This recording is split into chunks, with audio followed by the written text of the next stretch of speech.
미래연재라고 하는 수당을 운영하고 있는 유재호입니다. 우선 여러분들과 같이 앞으로 우리 전통의 고전을 통해서 우리 선조들께서 가졌던 인문학의 가치들을 새롭게 발견하는 그런 시간을 가져보도록 하겠습니다. 사실 저는 한 20여 년의 공직생활 후에 과연 인간으로서의 어떤 삶이 가장 선한 삶을 살아갈 수 있을까라고 하는 의심을 갖고 고민 끝에 동양 고전을 통해서 우리 선조들께서 익혔던 사서상경의 고전 속에서 특별한 가치를 찾을 수 있다는 확신을 가지고 지금도 유생으로서 열심히 공부를 하고 있습니다. 아직까지 말을 풀 그런 시기는 아닙니다만 초학자들 대상으로 이루어졌던 학원집에 대해서 간략하게 여러분들과 같이 공부하고 또 익히는 그런 시간을 한번 가져보도록 하겠습니다.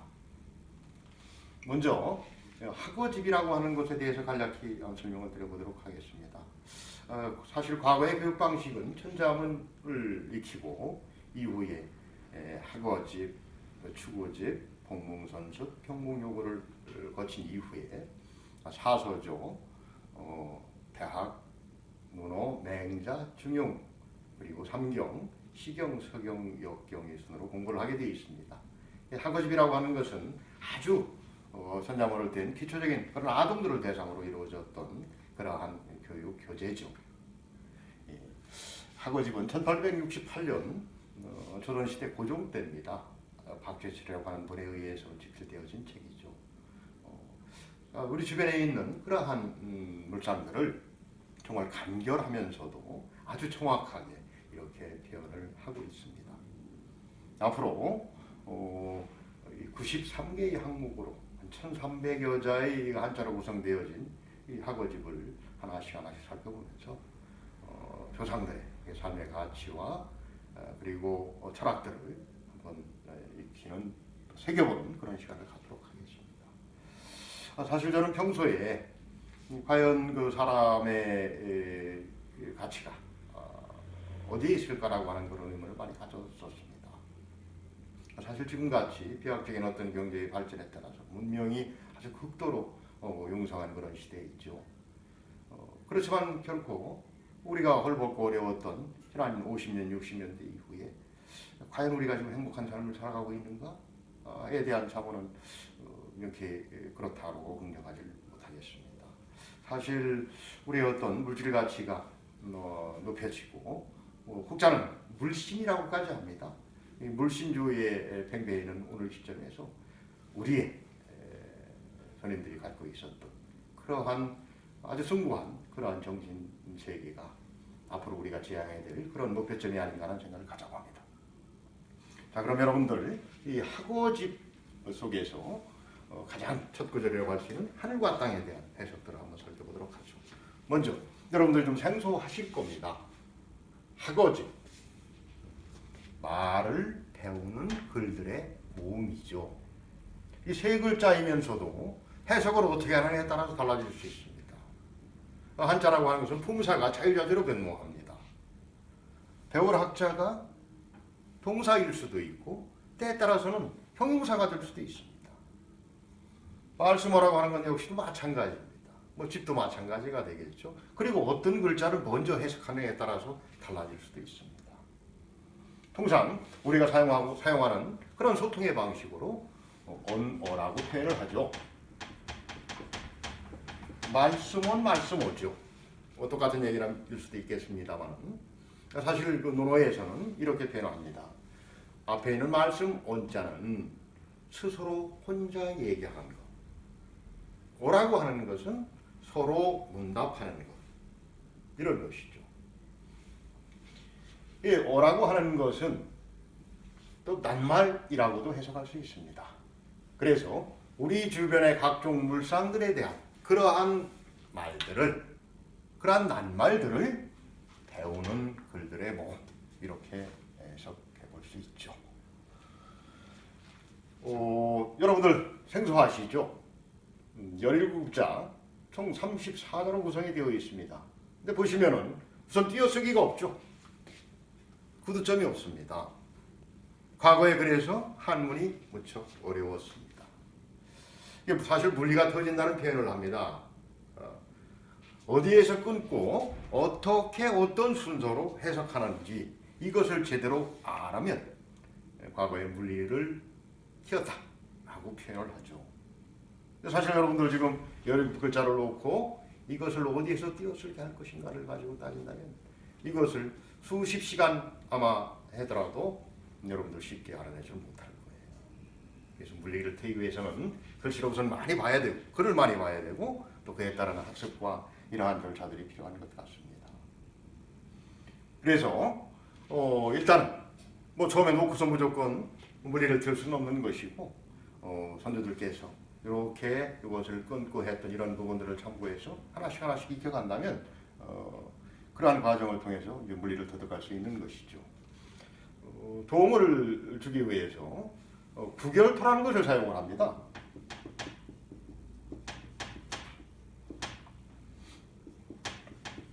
토시죠. 고려 이후에 이런 구결토를 사용을 했는데요. 기존에 있는 한자를 축약해서 이 구결토로 사용을 합니다. 보통 여러분들 그 하루이자죠. 하루이자죠. 뭘 한다, 만든다, 짓다 이런 표현을 하는 하루이자입니다. 그래서 가장 쉽게 얘기하면 우리가 하고 하며 하니 이런 표현을 쓰죠. 이때 이것을 압축해서 이 위에 있는 것만을 따가지고 이렇게 이렇게 표현을 합니다. 그 다음에 고라고 하는 것은 뭐 구셀 고자. 그래서 밖에 있는 이러한 입구자를 써서 보통 이것을 고 이렇게 씁니다. 그래서 하고 하면 뭐뭐는 하면은 숨기는 자죠. 앞에 있는 이 부분을 따서 이렇게 합니다. 그래서 이러한 17자로 되어 있는 이러한 한문을 읽을 때 이 구결토를 활용을 해서 이렇게 쉽게 접근하도록 하고 있습니다. 자, 그럼 한번 보도록 하죠. 하늘이라는 것을 어떻게 해석했을까요? 여러분들은 하늘을 하루에 몇 번씩이나 보십니까? 하늘을 어떻게 여러분들 정의하시겠습니까? 선조들은 이렇게 정의를 했습니다. 천자는 하늘이라는 것은 창창재상하야 푸르고 푸르러 위에 있어서 경청이 지고 하니 가볍고 가벼워야 위에 있죠. 무거우면 당연히 위에 있죠. 맑아 지극히 높고 여기서 이라고 하는 것은 말을 잇는 어조사입니다. 일월성신 여러분들 이것이는 쉽게들 아시겠죠.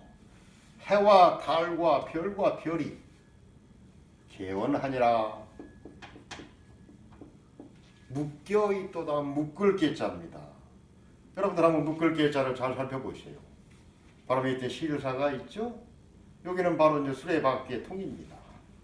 수레바퀴통이 굴 때에서 즉 수레바퀴가 이탈되지 않도록 그것을 실로서 묶어주는 거죠. 매일개 또는 묶을개 이렇게 표현을 합니다.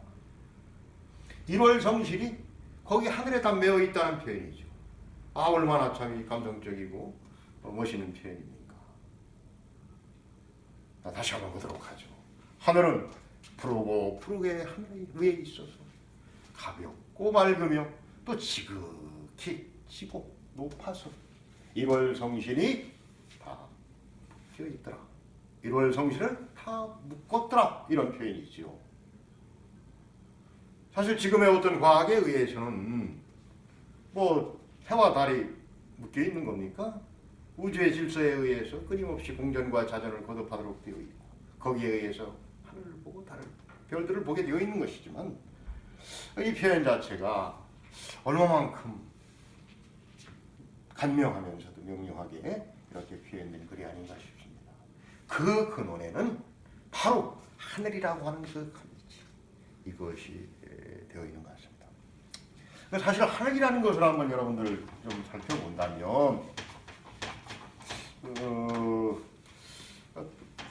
당초에 이 하늘이라고 하는 표현은 우리 인간의 어떤 넘지 못한 그러한 또 다른 인격심 사람과는 별개의 사람의 품격을 가지고 있는 이런 신으로 봤습니다. 그래서 상천, 천재, 하느님, 하늘 뭐 이런 표현도 쓰죠. 이러한 것들이 공명시대, 전투전국 시대, 또 그 전후한 뭐 한나라 이후에 뭐 이러한 과정까지 또 그 이전의 고대 하늘은 또 다른 하나의 인격신으로서 천재라고 하는 그런 개념을 갖고 있었죠. 그러다가 신유학이라고 하는 동양에서는 주자죠, 주휘죠. 주자에 의해서 이러한 하늘이라고 하는 천재의 그러한 가치를 이치라고 하는 표현으로 대출을 합니다. 그래서 사람의 품성, 성격이 바로 어디에 있냐? 이치. 즉 하늘이라고 하는 인격신이 아닌 그러한 도리, 이치에 있더라. 성이학이라고 하는 표현을 하죠. 인격신이 아니죠. 비인격 신인 그러한 이치로 대체가 되고 있죠. 하늘을 그렇게 해석을 합니다. 뭐 하늘은 하나의 비인격신 하늘 이렇게 볼 수도 있고 또 다른 하나의 우주 만물을 주관하고 있는 그러한 하나의 보이지 않는 이치, 도리 뭐 이러한 것들이 또 하늘의 표현일 수도 있겠습니다. 결국 그러한 것을 떠나서 가장 쉽게 하늘을 풀이해낸 그런 이러한 학어집의 것들을 보면 참 지금 보더라도 참 단독스럽습니다. 땅에 대해서는 어떻게 표현을 했을까요? 지자는 망망히 제하여 아득하고 아득한 그런 표현입니다. 박후이 지대하니 산천초목이 재원하니라. 땅이라고 하는 것은 아득할 망자입니다. 넓을 망자라고 표현할 수도 있죠. 아득하고 아득해서 어디에 있습니까? 밑에 있습니다. 근데 이 땅의 성격이 어떻습니까? 넓어요. 그리고 두텁습니다. 두터울 호자입니다. 중후하다 할 때 쓰는 표현이죠. 그러면서 땅이라고 하는 것은 지극히 커서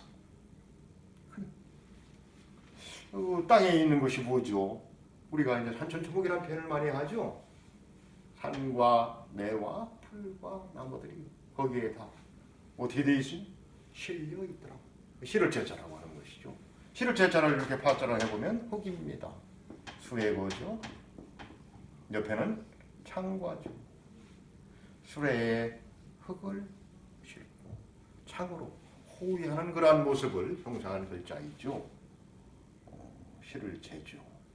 산천초목이 실려 있다고 보는 겁니다. 물론 뭐 산천이라고 하는 것이 땅과 같이 서로 이어져 있기 때문에 과연 실었다는 표현이 적절할까라고도 할 수 있겠습니다만은 뭐 단면적으로 땅이라고 하는 그러한 가치 위에 산천초목이 다 실려 있다고 이렇게 표현을 하고 있죠. 참 아주 간명하면서도 아주 명쾌한 그런 해석이라고 할 수도 있겠습니다. 하늘과 땅에 대한 이러한 학어집의 해석을 통해서 과연 어찌 보면 우주 만물의 가장 기본이라고 할 수 있는 하늘과 땅에 대해서 한번 알아보도록 하죠. 과거의 스님들은 하늘을 둥글다고 봤습니다. 둥글온자죠. 땅은 모지다 했습니다. 방정한 것이죠. 모지면서 각지다는 표현입니다. 하늘은 둥글고 땅은 네모져서 각지다 이런 표현을 합니다. 사실 그래서 하늘과 땅이라고 하는 존재는 우리 모든 만물과 현상을, 즉 물상의 가장 기본이 됩니다. 근데 그 가치들이 하나는 둥글고 하나는 모진 겁니다. 서로 융합하기 어려운 그런 존재일 수 있죠. 과거에는 아버지를 하늘에 표현하기도 합니다. 어머니를 땅에 표현하기도 하고 음이라고 하는 표현을 땅에 두죠. 양을 하늘에 또 두고 있습니다. 이와 같이 어찌 보면 음양의 이치 또 우주 만물의 이치가 바로 하늘과 땅이라고 하는 이것에서 비롯됐다고 볼 수가 있죠. 하늘이 왜 둥글까요? 여러분도 생각해 보셨는지 모르겠습니다.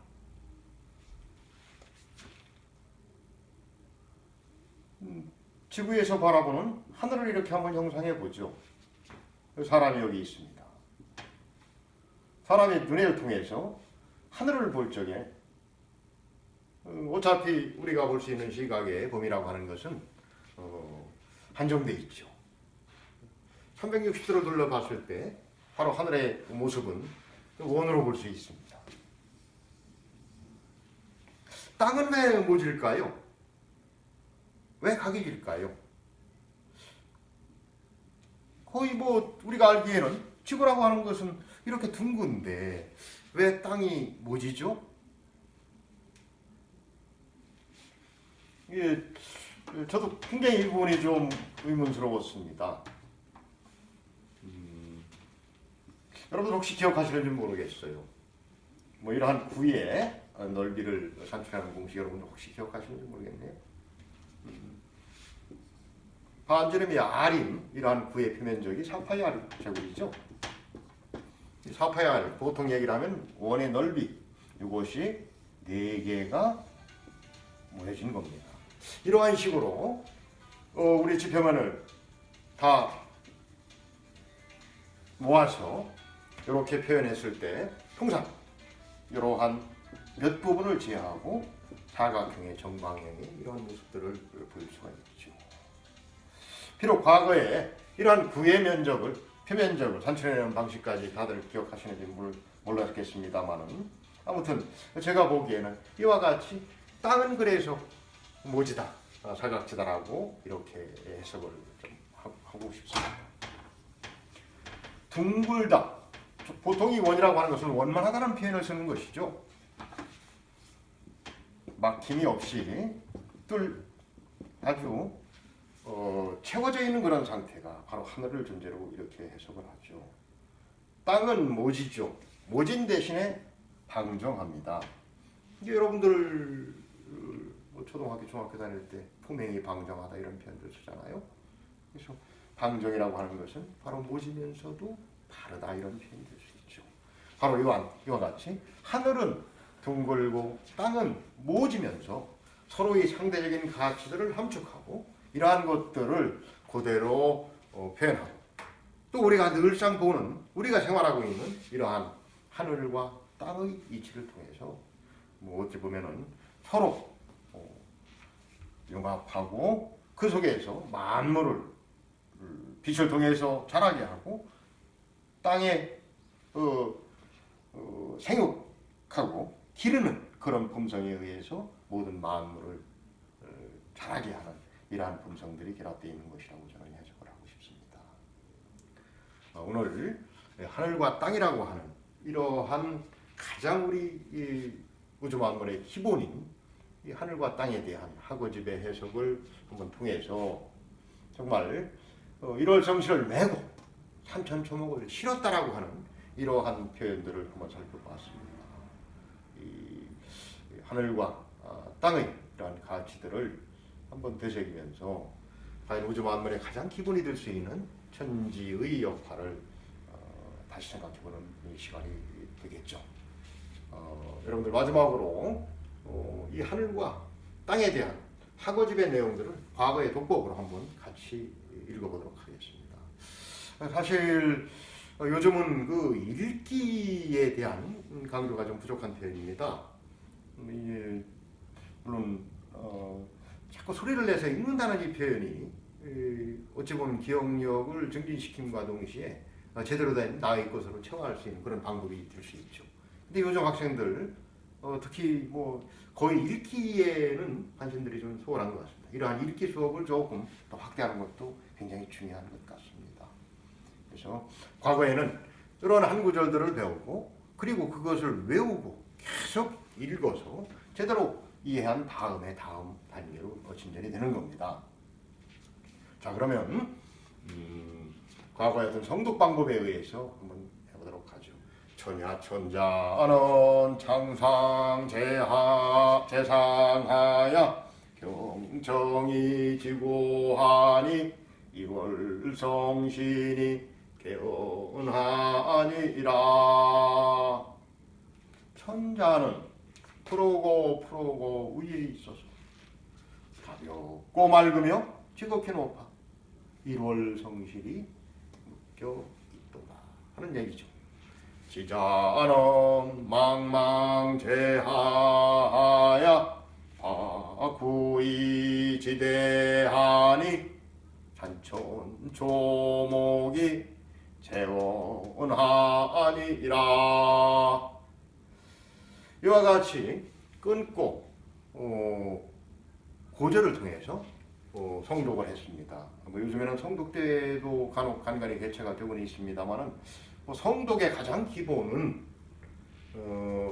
어찌 보면 이 중요한 그러한 핵심 부분을 좀 길게 해주고 또 전체적인 것을 서술하는 그러한 동사 부분을 사실은 좀 길게 높게 이렇게 표현하는 것이 좋습니다. 여기서는 뭐 핵심 단어들이 하늘과 땅이죠. 이 부분을 강조를 하고 그 다음에 묶여 있다, 실려 있다 하는 표현에 사실은 어떤 방점들을 두는 것이 성독의 어떤 기본일 수도 있겠죠. 다시 한번 하겠습니다.